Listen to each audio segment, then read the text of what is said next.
पण पुढच्या घडामोडीकडे अकोल्याच्या महापौर पदाच्या निवडीनंतर सभागृहात काँग्रेसच्या नगरसेवकांचा गोंधळ पाहायला मिळाला। भाजपच्या शारदा खेडकर यांची महापौरपदी निवड झाल्यानंतर वाद झाला। काँग्रेस आणि एमआयएमच्या नगरसेवकांमध्ये शाब्दिक वाद झाल्याचं पाहायला मिळालं।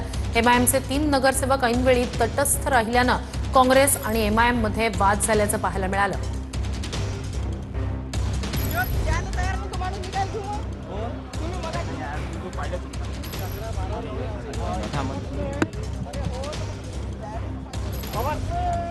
तर अकोल्यात आता भाजपच्या शारदा खेडकर महापौरपदी विराजमान होणार आहेत। दुसरीकडे सत्ता सुद्धा या ठिकाणी भाजपची शहर सुधार आघाडीच्या माध्यमातून स्थापन होणार आहे।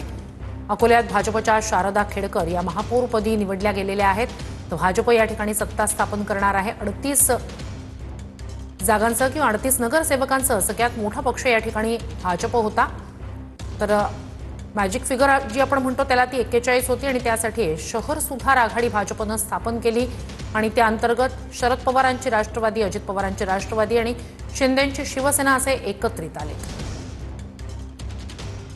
तर अकोल्यात महापौर पदाच्या निवडीनंतर सभागृहात काँग्रेसचा गोंधळ पाहायला मिळाला। भाजपच्या शारदा खेडकर यांची महापौरपदी निवड झाल्यानं वाद झाला आणि हा वाद काँग्रेस आणि एमआयएमच्या नगरसेवकांमध्ये झालेला आहे। शाब्दिक वाद या ठिकाणी पाहायला मिळाला। ऐनवेळी एमआयएमचे 3 नगरसेवक तटस्थ राहिल्यानं काँग्रेस आणि एमआयएम मध्ये वाद झाल्याची माहिती समोर येते।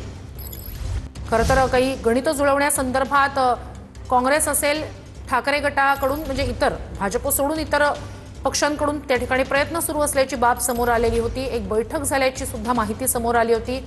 काँग्रेसच्या नगरसेवकांनी सभागृहात बांगड्या फेकल्याचा आरोप एमआयएमनं केलाय।